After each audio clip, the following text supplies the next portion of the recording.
Life is complex. Join us for the simple gifts of wisdom, love, and delight in the written word. Plato's Republic, Book 6, Part 1. And so, Glaucon, I said, after a somewhat lengthy and difficult discussion, both the philosophers and the non-philosophers have revealed who they are. It probably wouldn't have been easy, he said, to have them do it in a shorter one.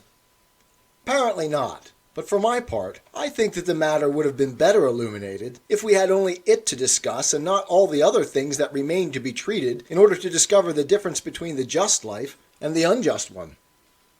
What's our next topic? What else but the one that's next in order? Since those who are able to grasp what is always the same in all respects are philosophers, while those who are not able to do so, and who wander among the many things that vary in every sort of way, are not philosophers, which of the two should be the leaders in a city? What would be a sensible answer to that? We should establish as guardians those who are clearly capable of guarding the laws and the ways of life of the city.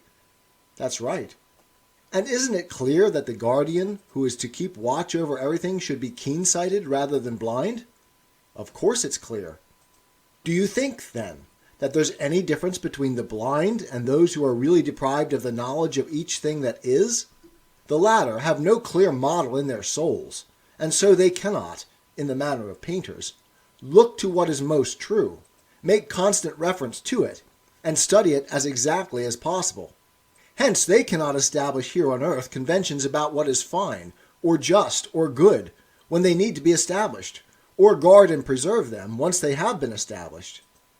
No, by God, there isn't much difference between them. Should we, then, make these blind people our guardians? Or rather those who know each thing that is, and who are not inferior to the others, either in experience or in any other part of virtue?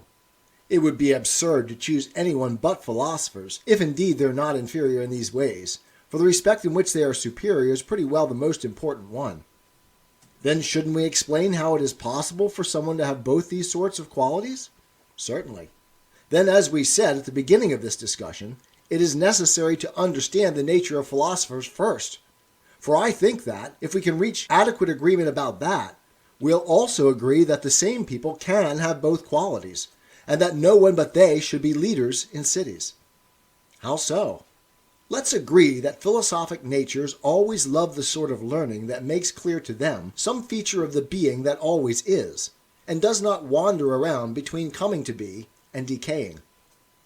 And further, let's agree that, like the honor lovers and erotically inclined men we described before, they love all such learning and are not willing to give up any part of it, whether large or small, more valuable or less so. That's right. Consider next whether the people we're describing must also have this in their nature. What? They must be without falsehood. They must refuse to accept what is false, hate it, and have a love for the truth. Well, that's a reasonable addition at any rate. It's not only reasonable, it's entirely necessary, for it's necessary for a man who is erotically inclined by nature to love everything akin to or belonging to the boy he loves. That's right. And could you find anything that belongs more to wisdom than truth does? Of course not. Then is it possible for the same nature to be a philosopher, a lover of wisdom, and a lover of falsehood? Not at all. Then someone who loves learning must above all strive for every kind of truth from childhood on. Absolutely.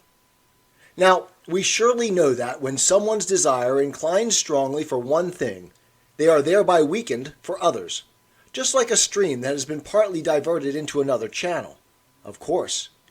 Then, when someone's desires flow towards learning and everything of that sort, he'd be concerned, I suppose, with the pleasures of the soul itself by itself, and he'd abandon those pleasures that come through the body, if indeed he is a true philosopher and not merely a counterfeit one. That's completely necessary. Then surely such a person is moderate, and not at all a money lover. It's appropriate for others to take seriously the things for which money and large expenditures are needed, but not for him. That's right. And of course there's also this to consider when you are judging whether a nature is philosophic or not. What's that? if it is at all slavish. You should not overlook that fact, for pettiness is altogether incompatible with a soul that is always reaching out to grasp everything both divine and human as a whole. That's completely true. And will a thinker, high-minded enough to study all time and all being, consider human life to be something important? He couldn't possibly. Then will he consider death to be a terrible thing? He least of all. Then it seems a cowardly and slavish nature will take no part in true philosophy. Not in my opinion. And is there any way that an orderly person, who isn't money-loving, slavish, a boaster, or a coward, could become unreliable or unjust? There isn't. Moreover, when you are looking to see whether a soul is philosophic or not, you'll look to see whether it is just and gentle, from youth on, or savage and hard to associate with. Certainly. And here's something I think you won't leave out. What? Whether he's a slow learner or a fast one. Or do you ever expect anyone to love something when it pains him to do it, and when much effort brings only a small return? No, it couldn't happen. And what if he could retain nothing of what he learned, because he was full of forgetfulness? Could he fail to be empty of knowledge? How could he? Then don't you think that, if he's laboring in vain, he'd inevitably come to hate both himself and that activity in the end? Of course. Then let's never include a forgetful soul among those who are sufficiently philosophical for our purposes, but look for one with a good memory. Absolutely. Now, we'd certainly say that the unmusical and graceless element in a person's nature draws him to lack of due measure. Of course. And do you think that truth is akin to what lacks due measure? Or to what is measured? To what is measured. Then, in addition to those other things, let's look for someone whose thought is by nature measured and graceful, and is easily led to the form of each thing that is. Of course. Well then, don't you think the properties we've enumerated are compatible with one another, and that each is necessary to a soul that is to have an adequate and complete grasp of that which is? They're all completely necessary.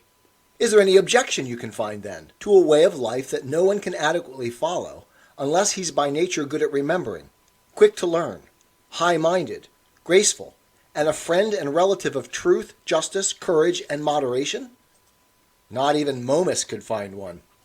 When such people have reached maturity in age and education, wouldn't you entrust the city to them, and to them alone? And Adeimantus replied, No one would be able to contradict the things you've said, Socrates, but on each occasion that you say them, your hearers are affected in some such way as this. They think that, because they're inexperienced in asking and answering questions, they're led astray a little bit by the argument at every question, and that, when these little bits are added together at the end of the discussion, great is their fall, as the opposite of what they said at the outset comes to light. Just as inexperienced checkers players are trapped by the experts in the end and can't make a move, so they too are trapped in the end and have nothing to say in this different kind of checkers, which is played not with discs, but with words. Yet the truth isn't affected by this outcome. I say this with a view to the present case, for someone might well say now that he's unable to oppose you as you ask each of your questions, yet he sees that of all those who take up philosophy, not those who merely dabble in it while still young, in order to complete their upbringing and then drop it, but those who continue in it for a longer time, the greatest number become cranks, not to say completely vicious, while those who seem completely decent are rendered useless to the city because of the studies you recommend. When I'd heard him out, I said, Do you think that what these people say is false? I don't know, but I'd be glad to hear what you think. You'd hear that they seem to me to speak the truth. How, then, can it be true to say that there will be no end to evils in our cities until philosophers, people we agree to be useless, rule in them? The question you ask needs to be answered by means of an image, or simile. And you, of course, aren't used to speaking in similes. So, are you making fun of me now that you've landed me with a claim that's so hard to establish? In any case, listen to my simile, and you'll appreciate all the more how greedy for images I am. What the most decent people experience in relation to their city is so hard to bear that there's no other single experience like it. Hence, to find an image of it, and a defense for them, I must construct it from many sources, just as painters paint goat stags by combining the features of different things. Imagine, then, that something like the following happens on a ship, or on many ships. The ship owner is bigger and stronger than everyone else on board, but he's hard of hearing, a bit short-sighted, and his knowledge of seafaring is equally deficient. The sailors are quarreling with one another about steering the ship, each of them thinking that he should be the captain, even though he's never learned the art of navigation, cannot point to anyone who taught it to him, or to a time when he learned it. Indeed, they claim that it isn't teachable, and are ready to cut to pieces anyone who says that it is. They're always crowding around the ship owner, begging him and doing everything possible to get him to turn the rudder over to them. And sometimes, if they don't succeed in persuading him, they execute the ones who do succeed, or throw them overboard.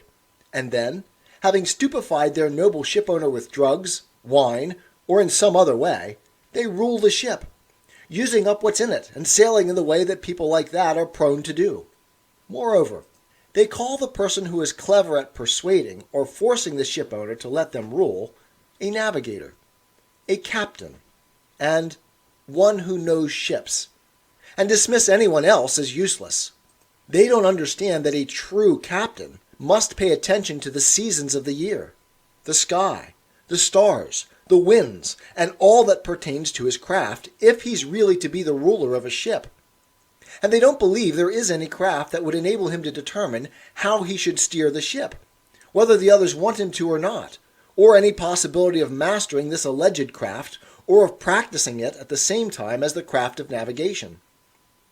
Don't you think that the true captain will be called a real stargazer, a babbler, and a good-for-nothing by those who sail in ships governed in that way, in which such things happen? I certainly do. I don't think that you need to examine the simile in detail to see that the ships resemble cities, and their attitude to the true philosophers, but you already understand what I mean. Indeed, I do. Then first tell this simile to anyone who wonders why philosophers aren't honored in the cities, and try to persuade him that there would be far more cause for wonder if they were honored. I will tell him. Next tell him that what he says is true, that the best among the philosophers are useless to the majority. Tell him not to blame those decent people for this, but the ones who don't make use of them. It isn't natural for the captain to beg the sailors to be ruled by him, nor for the wise to knock at the doors of the rich. The man who came up with that wisecrack made a mistake. The natural thing is for the sick person, rich or poor, to knock at the doctor's door, and for anyone who needs to be ruled to knock at the door of the one who can rule him. It isn't for the ruler, if he's truly any use, to beg the others to accept his rule. Tell him that he'll make no mistake in likening those who rule in our cities at present to the sailors we mentioned just now, and those who are called useless stargazers to the true captains. That's absolutely right. Therefore, it isn't easy for the best ways of life to be highly esteemed by people who, as in these circumstances, follow the opposite ways. By far the greatest and most serious slander on philosophy, however, results from those who profess to follow the philosophic way of life. I mean those of whom the prosecutor of philosophy declared that the greatest number are completely vicious, and the most decent useless. And I admitted that what he said was true, didn't I? Yes. And haven't we explained why the decent ones are useless? Yes, indeed. Then, do you next want us to discuss why it's inevitable that the greater number are vicious, and to try to show, if we can, that philosophy isn't responsible for this either? Certainly. Then let's begin our dialogue by reminding ourselves of the point at which we began to discuss the nature that someone must have if he is to become a fine and good person. First of all, if you remember, he had to be guided by the truth, and always pursue it in every way, or else he'd really be a boaster, with no share at all in true philosophy. That's what was said. And isn't this view completely contrary to the opinions currently held about him? It certainly is. Then won't it be reasonable for us to plead in his defense that it is the nature of the real lover of learning to struggle toward what is, not to remain with any of the many things that are believed to be, that, as he moves on, he neither loses nor lessens his erotic love until he grasps the being of each nature itself with the part of his soul that is fitted to grasp it, because of its kinship with it, and that, once getting near what really is, and having intercourse with it, and having begotten understanding and truth, he knows, truly lives, is nourished, and, at that point, but not before, is relieved from the pains of giving birth. That is the most reasonable defense possible. Well then, will such a person have any part in the love of falsehood, or will he entirely hate it? He'll hate it. And if truth led the way, we'd never say, I suppose, that a chorus of evils could ever follow in its train. How could it? But rather a healthy and just character, with moderation following it. That's right. What need is there, then, to marshal all over again from the beginning the members of the philosophic nature's chorus in their inevitable array? Remember that courage, high-mindedness, ease in learning, and a good memory all belong to it. Then you objected, saying that anyone would be compelled to agree with what we said, but that, if he abandoned the argument and looked at the very people the argument is about, he'd say that some of them were useless, while the majority had every kind of vice. So we examined the reason for this slander, and have now arrived at the point of explaining why the majority of them are bad. And it's for this reason that we've again taken up the nature of the true philosophers, and defined what it necessarily has to be. That's true. 'Tis the gift to be simple. 'Tis the gift to be free. 'Tis the gift to come down where we ought to be. And when we find ourselves in the place just right, 'twill be in the valley of love and delight. When true simplicity is gained, to bow and to bend, we will not be ashamed. To turn will be our delight, till by turning, we come round right.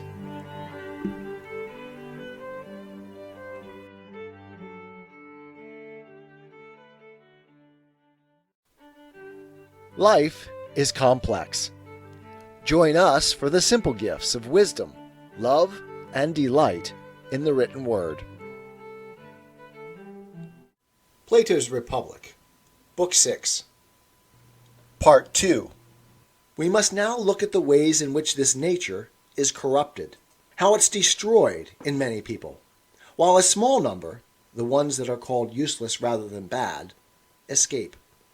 After that, we must look in turn at the natures of the souls that imitate the philosophic nature, and establish themselves in its way of life, so as to see what the people are like who thereby arrive at a way of life they are unworthy of, and that is beyond them, and who, because they often strike false notes, bring upon philosophy the reputation that you said it has with everyone, everywhere. In what ways are they corrupted? I'll try to enumerate them for you, if I can. I suppose that everyone would agree that only a few natures possess all the qualities that we just now said were essential to becoming a complete philosopher, and that seldom occur naturally among human beings. Or don't you think so? I certainly do.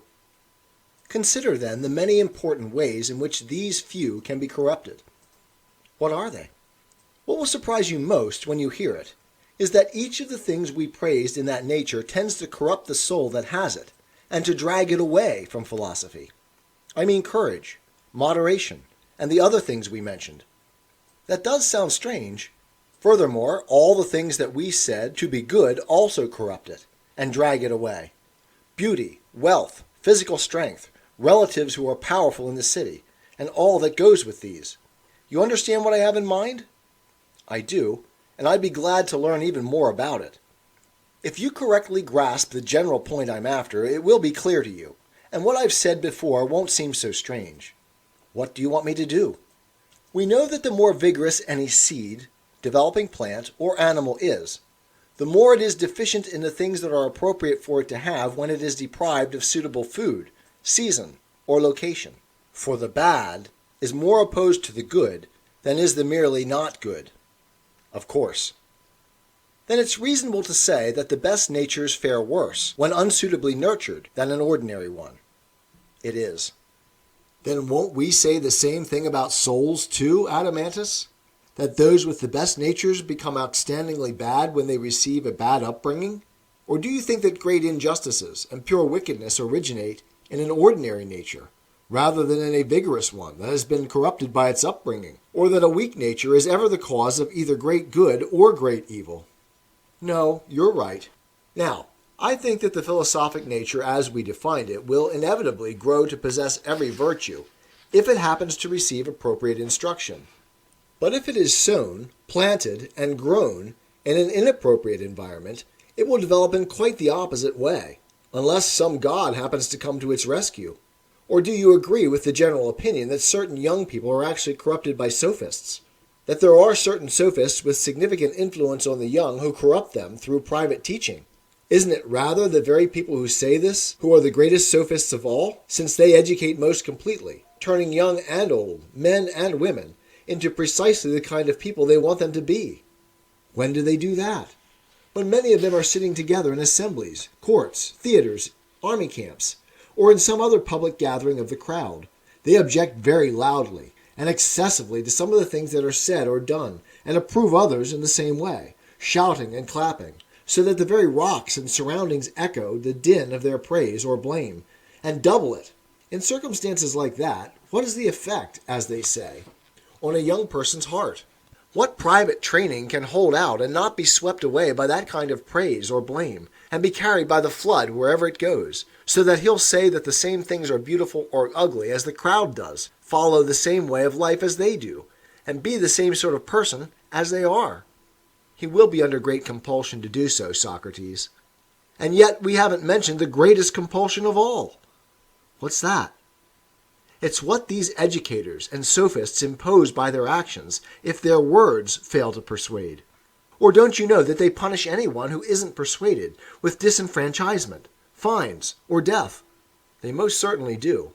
What other sophist, then, or what private conversations do you think will prevail in opposition to these? I don't suppose that any will. No, indeed. It would be very foolish even to try to oppose them, for there isn't now, hasn't been in the past, nor ever will be in the future, anyone with a character so unusual that he has been educated to virtue in spite of the contrary education he received from the mob. I mean, a human character. The divine, as the saying goes, is an exception to the rule. You should realize that if anyone is saved and becomes what he ought to be under our present constitutions, he has been saved, you might rightly say, by a divine dispensation. I agree. Well then, you should also agree to this. What? Not one of those paid private teachers whom the people call sophists and consider to be their rivals in craft teaches anything other than the convictions that the majority express when they are gathered together. Indeed, these are precisely what the sophists call wisdom. It's as if someone were learning the moods and appetites of a huge, strong beast that he's rearing, how to approach and handle it, when it is most difficult to deal with, or most gentle, and what makes it so, what sounds it utters in either condition, and what sounds soothe or anger it. Having learned all this through tending the beast over a period of time, he calls this knack wisdom, gathers his information together as if it were a craft, and starts to teach it. In truth, he knows nothing about which of these convictions is fine or shameful, good or bad, just or unjust, but he applies all these names in accordance with how the beast reacts, calling what it enjoys good, and what angers it bad. He has no other account to give of these terms, and he calls what he is compelled to do just and fine, for he hasn't seen, and cannot show anyone else how much compulsion and goodness really differ. Don't you think, by God, that someone like that is a strange educator? I do indeed. Then does this person seem any different from the one who believes that it is wisdom to understand the moods and pleasures of a majority, gathered from all quarters, whether they concern painting, music, or, for that matter, politics? If anyone approaches the majority to exhibit his poetry, or some other piece of craftsmanship, or his service to the city, and gives them mastery over him to any degree beyond what's unavoidable, he'll be under Diomedean compulsion, as it's called, to do the sort of thing of which they approve. But have you ever heard anyone presenting an argument that such things are truly good and beautiful that wasn't absolutely ridiculous? No, and I don't expect ever to hear one. Keeping all this in mind, recall the following question. Can the majority in any way tolerate or accept the reality of the beautiful itself, as opposed to the many beautiful things, or the reality of each thing itself, as opposed to the corresponding many? Not in any way. Then the majority cannot be philosophic. They cannot. Hence, they inevitably disapprove of those who practice philosophy. Inevitably. And so do all those private individuals who associate with the majority and try to please them. Clearly. Then, because of all that, do you see any salvation for someone who is by nature a philosopher, to ensure that he'll practice philosophy correctly to the end? Think about what we've said before. We agreed that ease in learning, a good memory, courage, and high-mindedness belong to the philosophic nature. Yes. And won't someone with a nature like that be first among the children in everything, especially if his body has a nature that matches that of his soul? How could he not be? Then I suppose that as he gets older, his family and fellow citizens will want to make use of him in connection with their own affairs. Of course.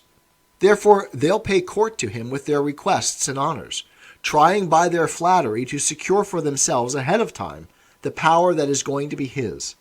That's what usually happens at any rate. What do you think someone like that will do in such circumstances, especially if he happens to be from a great city, in which he's rich, well-born, good-looking, and tall? Won't he be filled with impractical expectations and think himself capable of managing the affairs, not only of the Greeks, but of the barbarians as well? And as a result, won't he exalt himself to great heights and be brimming with pretension and pride that is empty and lacks understanding? He certainly will.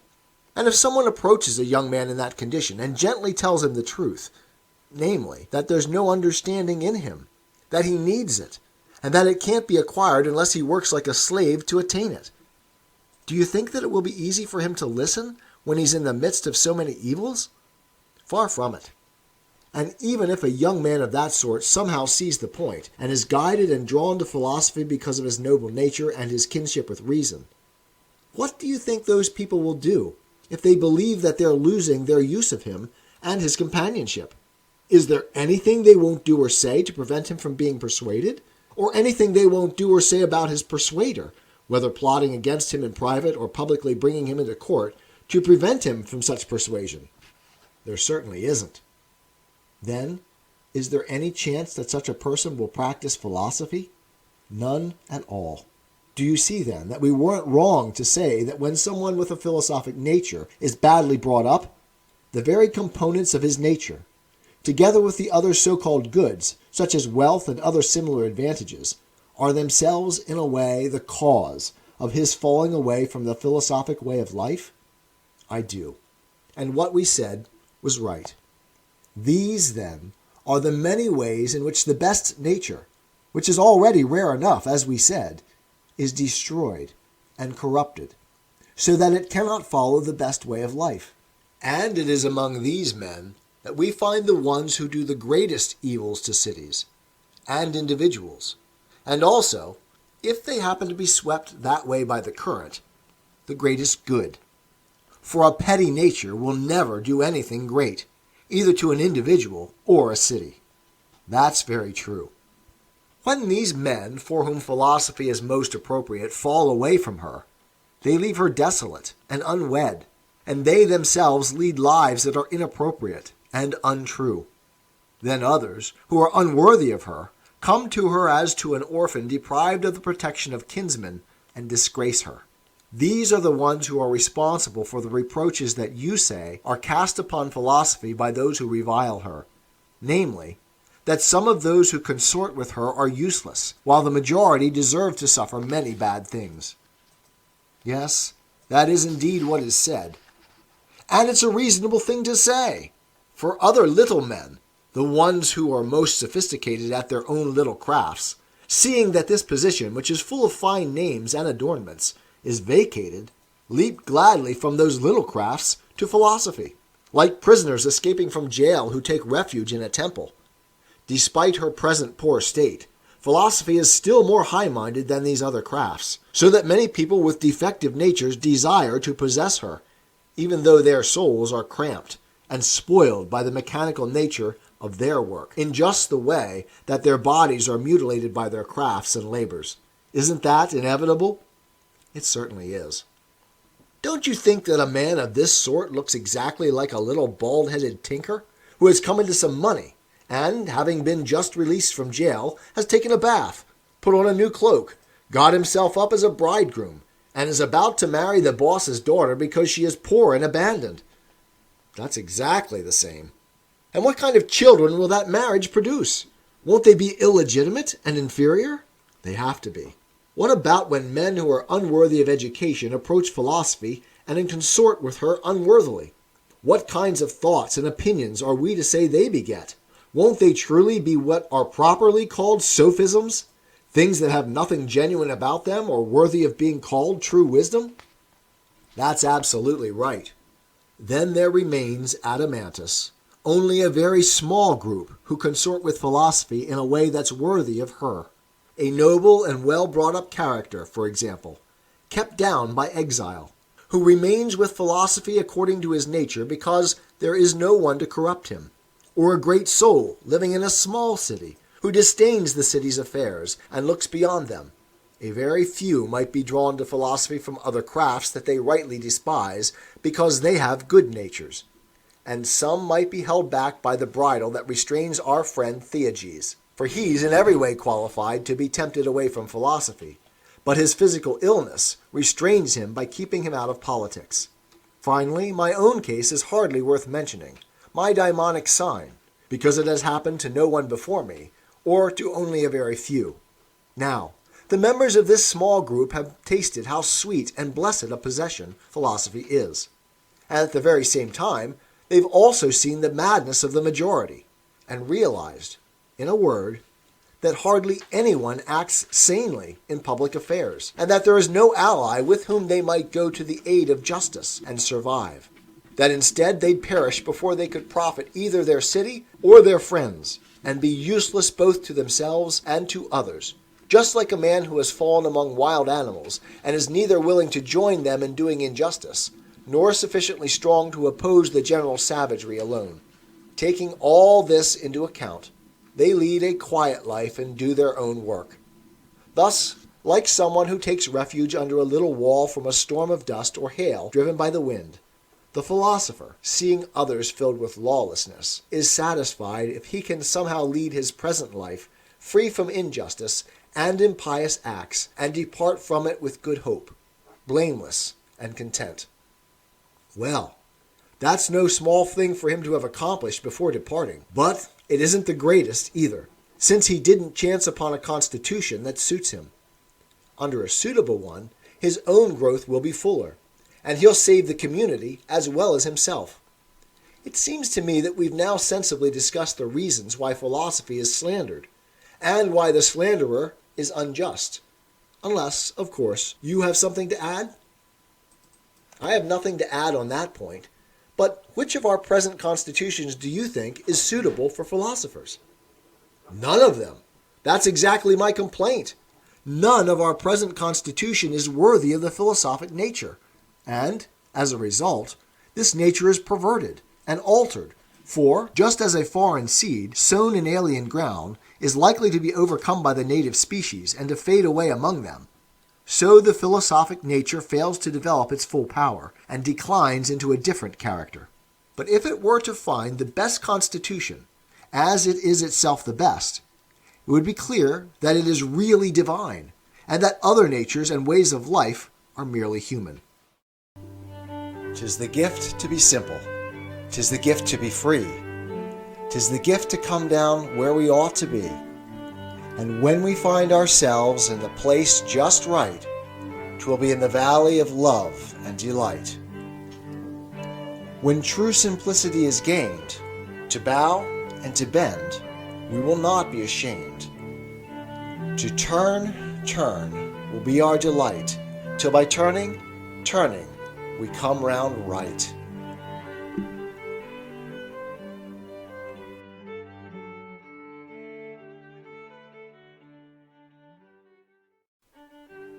Life is complex. Join us for the simple gifts of wisdom, love, and delight in the written word. Plato's Republic, Book 6, Part 3. Obviously, you're going to ask next what the best constitution is. You're wrong there. I wasn't going to ask that, but whether it was the constitution we described when we were founding our city or some other one. In other respects, it is that one. But we said even then that there must always be some people in the city who have a theory of the Constitution, the same one that guided you, the lawgiver, when you made the laws. We did say that. Yes, but we didn't emphasize it sufficiently, for fear of what your objections have made plain, namely, that its proof would be long and difficult. And indeed, what remains is by no means easy to go through. What's that? How a city can engage in philosophy without being destroyed, for all great things are prone to fall, and, as the saying goes, fine things are really hard to achieve. Nevertheless, to complete our discussion, we'll have to get clear about this. If anything prevents us from doing it, it won't be lack of willingness, but lack of ability. At least you'll see how willing I am. For notice again how enthusiastically and recklessly I say that the manner in which a city ought to take up the philosophic way of life is the opposite of what it does at present. How? At present, those who study philosophy do so as young men who have just left childhood behind and have yet to take up household management and money-making. But just when they reach the hardest part, I mean the part that has to do with giving a rational account, they abandon it and are regarded as fully trained in philosophy. In later life, they think they're doing well if they are willing to be in an invited audience when others are doing philosophy, for they think they should do this only as a sideline. And, with a few exceptions, by the time they reach old age, their eagerness for philosophy is quenched more thoroughly than the sun of Heraclitus, which is never rekindled. What should they do? Exactly the opposite. As youths and children, they should put their minds to youthful education and philosophy, and take care of their bodies at a time when they are growing into manhood, so as to acquire a helper for philosophy. As they grow older, and their souls begin to reach maturity, they should increase their mental exercises. Then, when their strength begins to fail, and they have retired from politics and military service, they should graze freely in the pastures of philosophy, and do nothing else. I mean the ones who are to live happily, and, in death, add a fitting destiny in that other place to the life they have lived.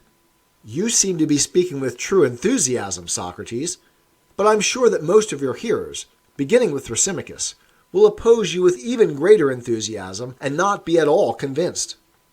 Don't slander Thrasymachus and me just as we've become friends.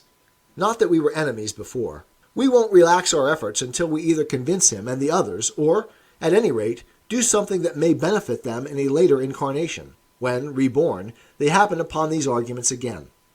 That's a short time you're talking about. It's nothing compared to the whole of time. All the same, it's no wonder that the majority of people aren't convinced by our arguments, for they've never seen a man that fits our plan, and the rhymes of this sort they have heard are usually intended, and not, like this one, the product of mere chance. That is to say, they've never seen a man or a number of men who themselves rhymed with virtue, were assimilated to it as far as possible, and ruled in a city of the same type. Or do you think they have? I don't think so at all. Nor have they listened sufficiently to fine and free arguments that search out the truth in every way for the sake of knowledge, but that keep away from the sophistications and eristic quibbles that, both in public trials and in private gatherings, aim at nothing except reputation and disputation. No, they haven't. It was because of this, because we foresaw those difficulties, that we were afraid. Nonetheless, we were compelled by the truth to say that no city, constitution, or individual man will ever become perfect until either some chance event compels those few philosophers who aren't vicious, the ones who are now called useless, to take charge of a city, whether they want to or not, and compels the city to obey them, or until a god inspires the present rulers and kings or their offspring, with a true erotic love for true philosophy. Now, it cannot be reasonably maintained, in my view, that either of these things is impossible. But if it could, we'd be justly ridiculed for indulging in wishful thinking. Isn't that so? It is. Then, if in the limitless past, those who were foremost in philosophy were forced to take charge of a city, or if this is happening now in some foreign place far beyond our ken, or if it will happen in the future, we are prepared to maintain our argument that, at whatever time the muse of philosophy controls a city, the constitution we've described will also exist at that time, whether it is past, present, or future. Since it is not impossible for this to happen, we are not speaking of impossibilities. That it is difficult for it to happen, however, we agree ourselves. Well, that's my opinion anyway. But the majority don't share your opinion. Is that what you were going to say? They probably don't. You should not make such wholesale charges against the majority, for they'll no doubt come to a different opinion if, instead of indulging your love of victory at their expense, you soothe them and try to remove their slanderous prejudice against the love of learning by pointing out what you mean by a philosopher, and by defining the philosophic nature and way of life as we did just now, so that they'll realize that you don't mean the same people as they do. And if they once see it your way, even you will say that they'll have a different opinion from the one you just attributed to them and will answer differently. Or do you think that anyone who is gentle and without malice is harsh with someone who is neither irritable nor malicious? I'll anticipate your answer and say that a few people may have such a harsh character, but not the majority. And of course, I agree. Then don't you also agree that the harshness the majority exhibit towards philosophy is caused by those outsiders who don't belong, and who've burst in like a band of revelers, always abusing one another, indulging their love of quarrels, and arguing about human beings in a way that is wholly inappropriate to philosophy? I do indeed. No one whose thoughts are truly directed towards the things that are, Adeimantus, has the leisure to look down at human affairs or to be filled with envy and hatred by competing with people. Instead, as he looks at and studies things that are organized and always the same, that neither do injustice to one another nor suffer it, being all in a rational order, he imitates them, and tries to become as like them as he can. Or do you think that someone can consort with things he admires without imitating them? I do not. It's impossible. Then the philosopher, by consorting with what is ordered and divine, and despite all the slanders around that say otherwise, himself becomes as divine and ordered as a human being can. That's absolutely true. And if he should come to be compelled to put what he sees there into people's characters, whether into a single person or into a populace, instead of shaping only his own, do you think that he will be a poor craftsman of moderation, justice, and the whole of popular virtue? He least of all. And when the majority realize that what we are saying about the philosopher is true, will they be harsh with him or mistrust us when we say that the city will never find happiness until its outline is sketched by painters who use the divine model? They won't be harsh, if indeed they realize this. But what sort of sketch do you mean?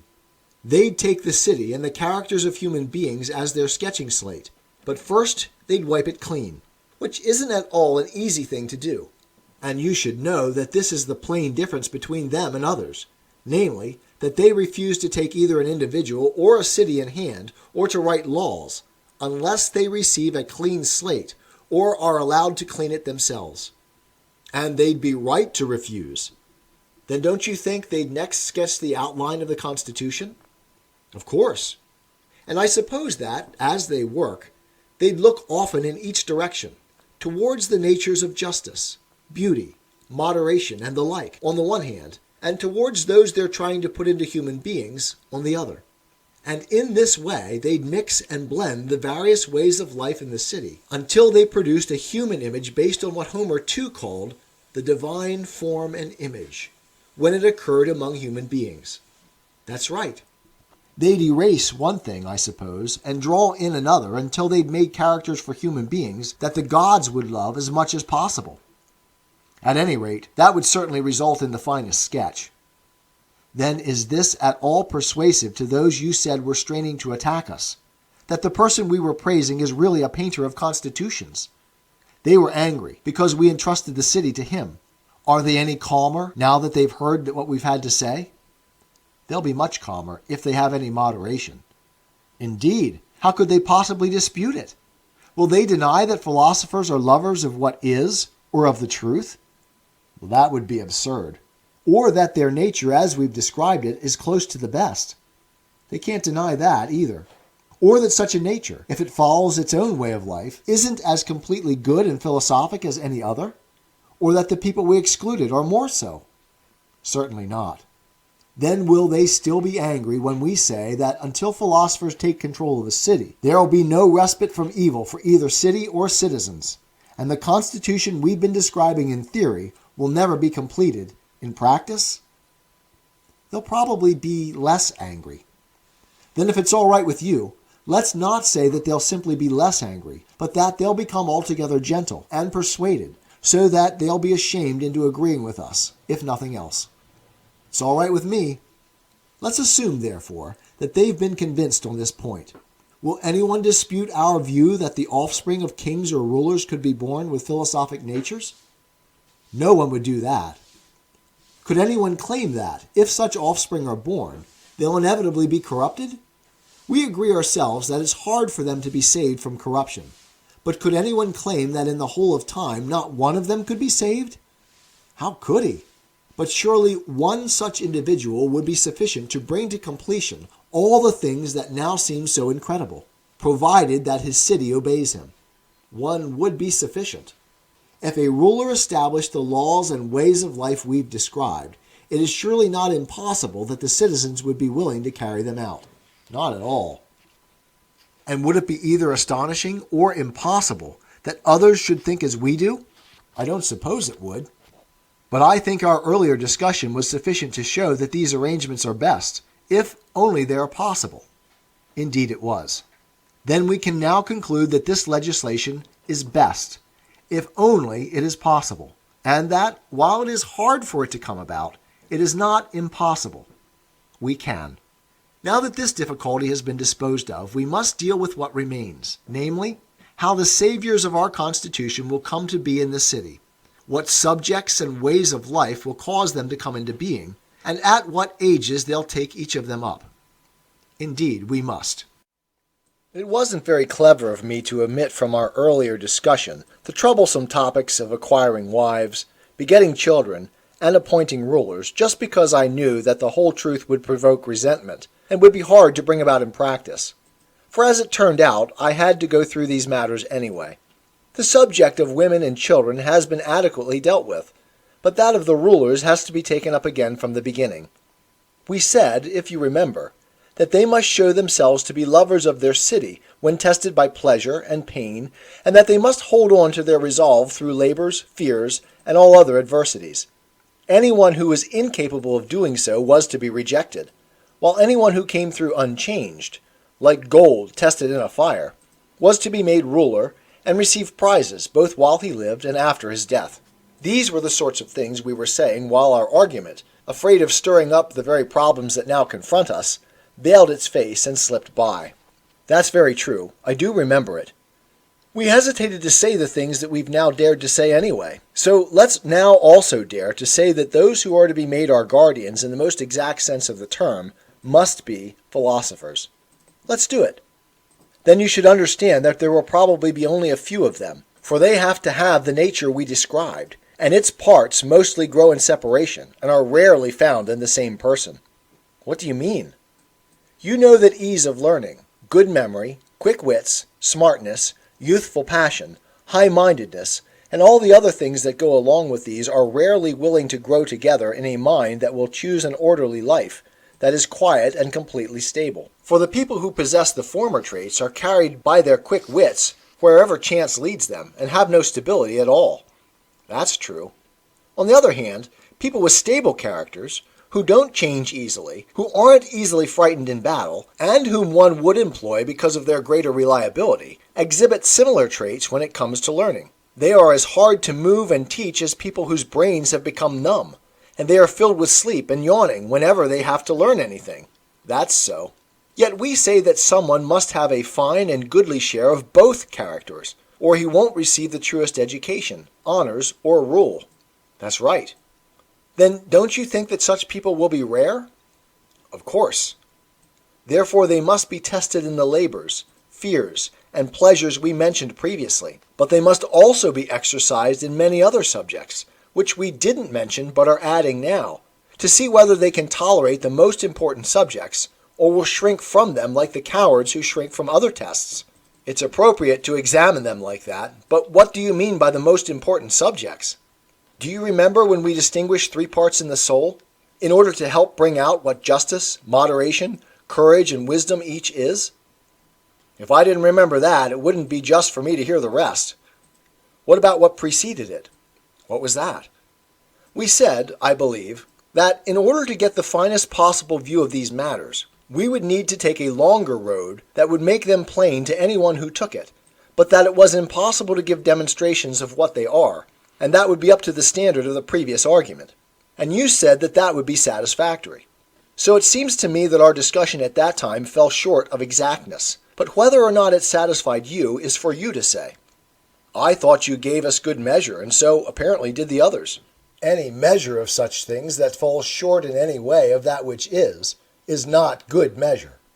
For nothing incomplete is the measure of anything, although people are sometimes of the opinion that an incomplete treatment is nonetheless adequate and makes further investigation unnecessary.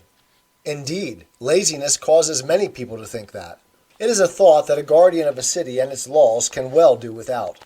Probably so. Well then, he must take the longer road and put as much effort into learning as into physical training. For otherwise, as we were just saying, he will never reach the goal of the most important subject and the most appropriate one for him to learn. 'Tis the gift to be simple. 'Tis the gift to be free. 'Tis the gift to come down where we ought to be. And when we find ourselves in the place just right, 'twill be in the valley of love and delight. When true simplicity is gained, to bow and to bend, we will not be ashamed. To turn will be our delight, till by turning, we come round right.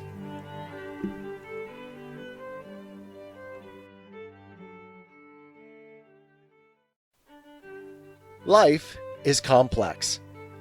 Join us for the simple gifts of wisdom, love, and delight in the written word. Plato's Republic, Book 6, Part 4. Aren't these virtues, then, the most important things? He asked. Is there anything even more important than justice and the other virtues we discussed?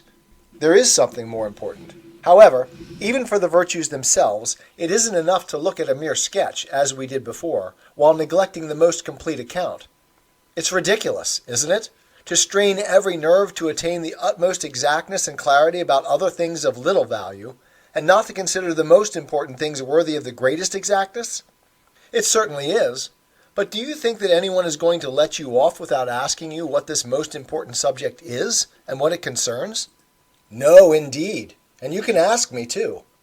You've certainly heard the answer often enough, but now either you aren't thinking, or you intend to make trouble for me again by interrupting. And I suspect the latter. For you've often heard it said that the form of the good is the most important thing to learn about, and that it's by their relation to it that just things and the others become useful and beneficial. You know very well now that I am going to say this, and, besides, that we have no adequate knowledge of it.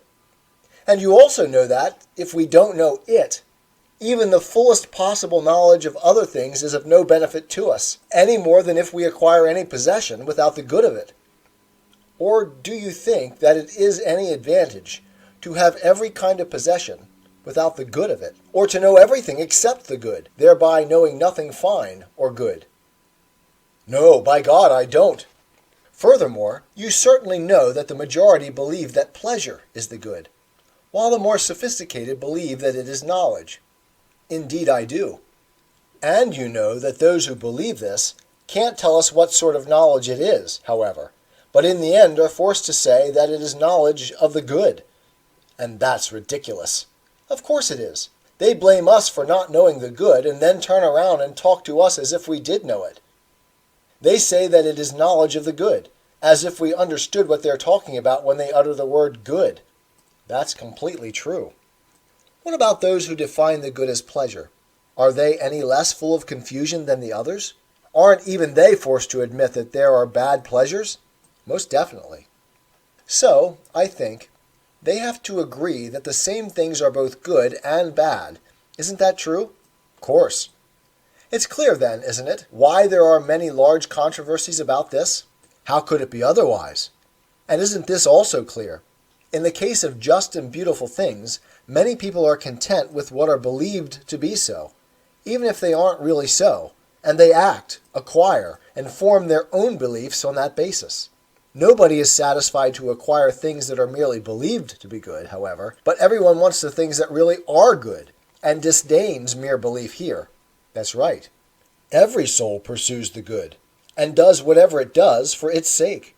It divines that the good is something, but it is perplexed and cannot adequately grasp what it is, or acquire the sort of stable beliefs it has about other things. And so it misses the benefit, if any, that even those other things may give. Will we allow the best people in the city, to whom we entrust everything, to be so in the dark about something of this kind and of this importance? That's the last thing we'd do. I don't suppose, at least, that just and fine things will have acquired much of a guardian in someone who doesn't even know in what way they are good. And I divine that no one will have adequate knowledge of them until he knows this. You've divined well. But won't our Constitution be perfectly ordered if a guardian who knows these things is in charge of it? Necessarily. But, Socrates, you must also tell us whether you consider the good to be knowledge, or pleasure, or something else altogether. What a man! It's been clear for some time that other people's opinions about those matters wouldn't satisfy you. Well, Socrates, it doesn't seem right to me for you to be willing to state other people's convictions, but not your own, especially when you've spent so much time occupied with these matters. What? Do you think it's right to talk about things one doesn't know as if one does know them? Not as if one knows them, he said, but one ought to be willing to state one's opinions as such. What? Haven't you noticed that opinions without knowledge are shameful and ugly things? The best of them are blind. Or do you think that those who express a true opinion without understanding are any different from blind people who happen to travel the right road? They're no different. Do you want to look at shameful, blind, and crooked things, then, when you might hear illuminating and fine ones from other people? By God, Socrates, Glaucon said, don't desert us with the end almost in sight. We'll be satisfied if you discuss the good as you discuss justice, moderation, and the rest. That, my friend, I said, would satisfy me too. But I'm afraid that I won't be up to it, and that I'll disgrace myself, and look ridiculous by trying. So let's abandon the quest for what the good itself is for the time being. For even to arrive at my own view about it is too big a topic for the discussion we are now started on. But I am willing to tell you about what is apparently an offspring of the good, and most like it. Is that agreeable to you? Or would you rather we let the whole matter drop? It is. The story about the father remains a debt you'll pay another time. I wish I could pay the debt in full, and you receive it instead of just the interest. So here, then, is this child an offspring of the good. But be careful that I don't somehow deceive you unintentionally by giving you an illegitimate account of the child. We'll be as careful as possible, so speak on. I will, when we've come to an agreement and recalled some things that we've already said both here and many other times. Which ones? We say that there are many beautiful things, and many good things, and so on for each kind, and in this way we distinguish them in words. We do. And what is the main thing? We speak of beauty itself and good itself, and so in the case of all the things that we then set down as many, we turn about and set down in accord with a single form of each, believing that there is but one, and call it the being of each. That's true.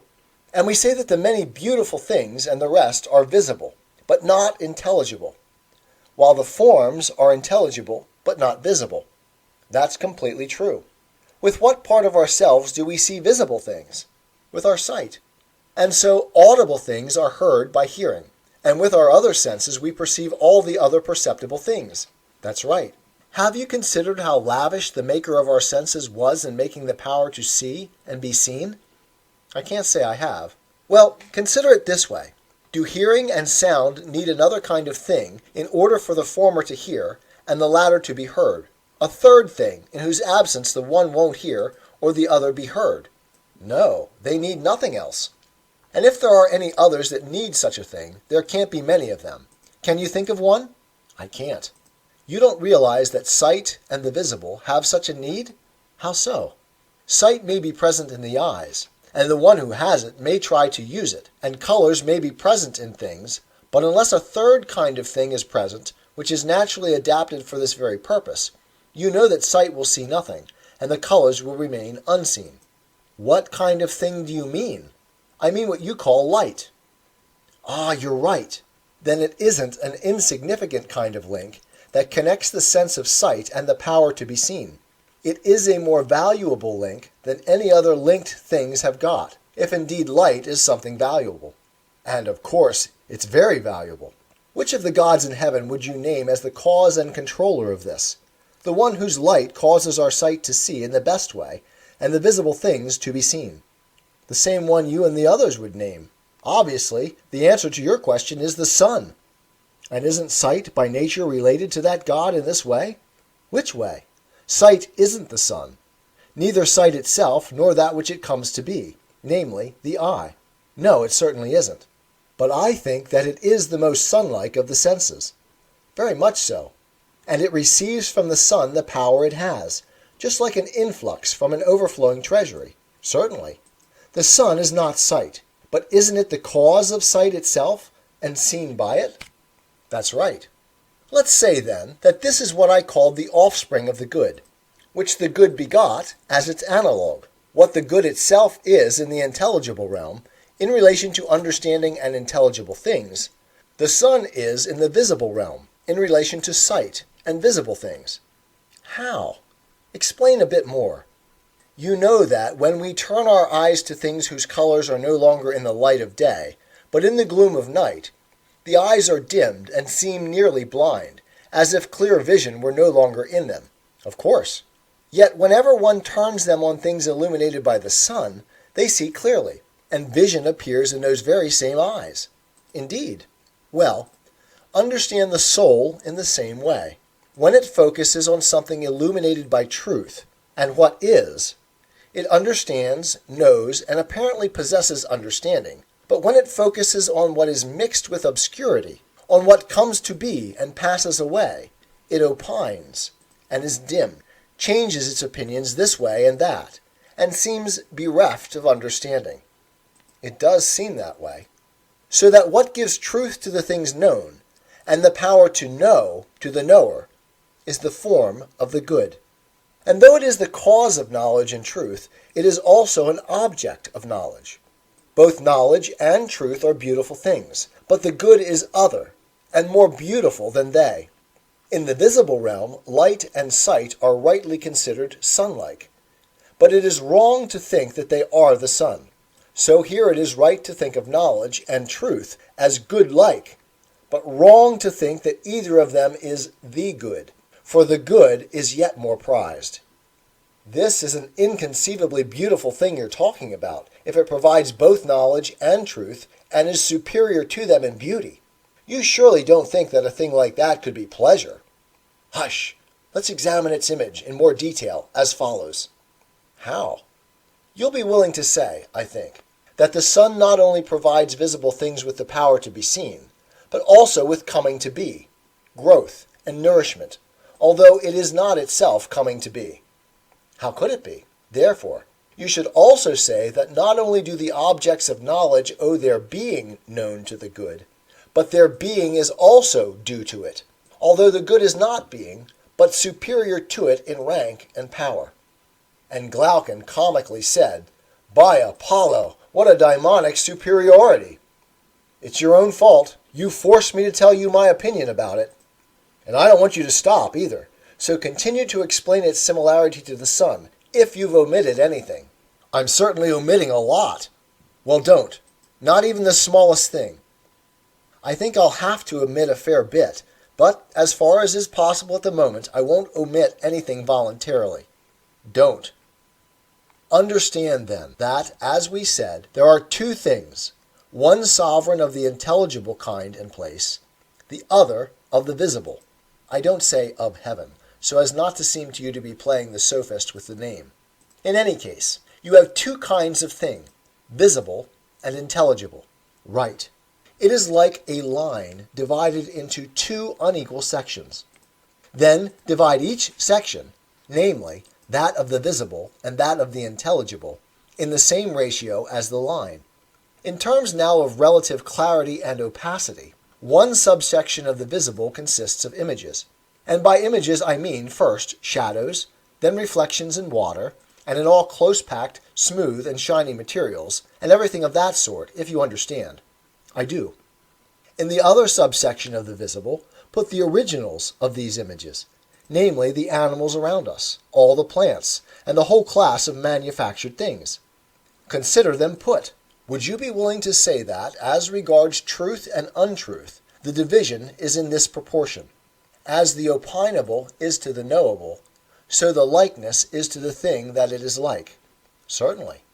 Consider now how the section of the intelligible is to be divided. How? As follows.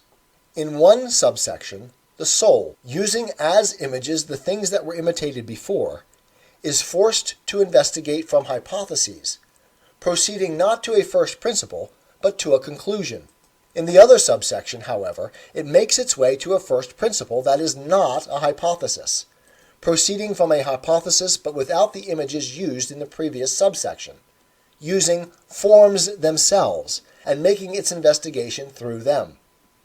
I don't yet fully understand what you mean. Let's try again. You'll understand it more easily after the following preamble.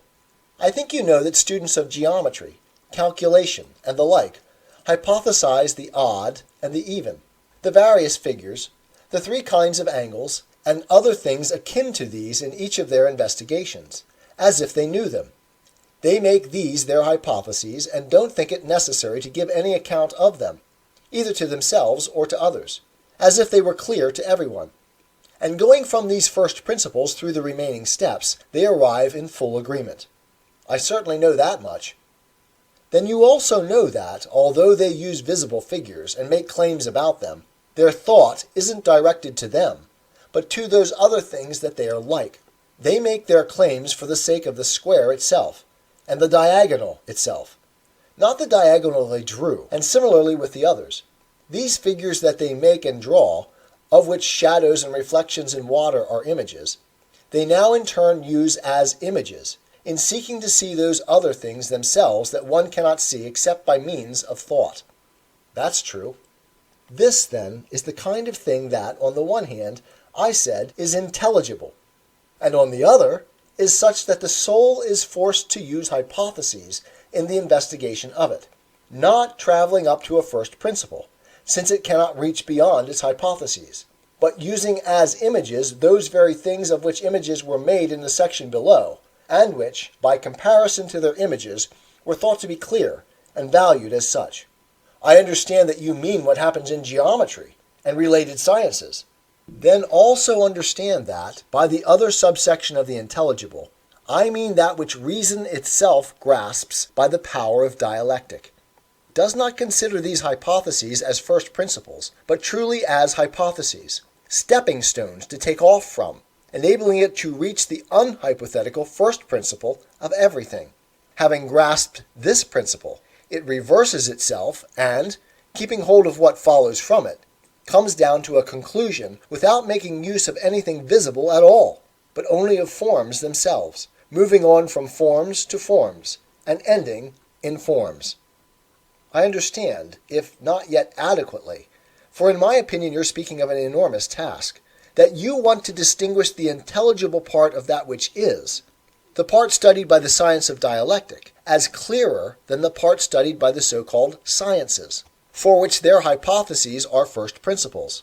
And although those who study the objects of these sciences are forced to do so by means of thought rather than sense perception, still, because they do not go back to a genuine first principle, but proceed from hypotheses, You don't think that they understand them, even though, given such a principle, they are intelligible. And you seem to me to call the state of the geometers thought, but not understanding, thought being intermediate between opinion and understanding. Your exposition is most adequate. Thus there are 4 such conditions in the soul, corresponding to the 4 subsections of our line: understanding for the highest, thought for the second, belief for the third, and imagining for the last. Arrange them in a ratio, and consider that each shares in clarity to the degree that the subsection it is set over shares in truth. I understand, agree, and arrange them as you say. 'Tis the gift to be simple. 'Tis the gift to be free. 'Tis the gift to come down where we ought to be. And when we find ourselves in the place just right, 'twill be in the valley of love and delight. When true simplicity is gained, to bow and to bend, we will not be ashamed. To turn will be our delight, till by turning, we come round right.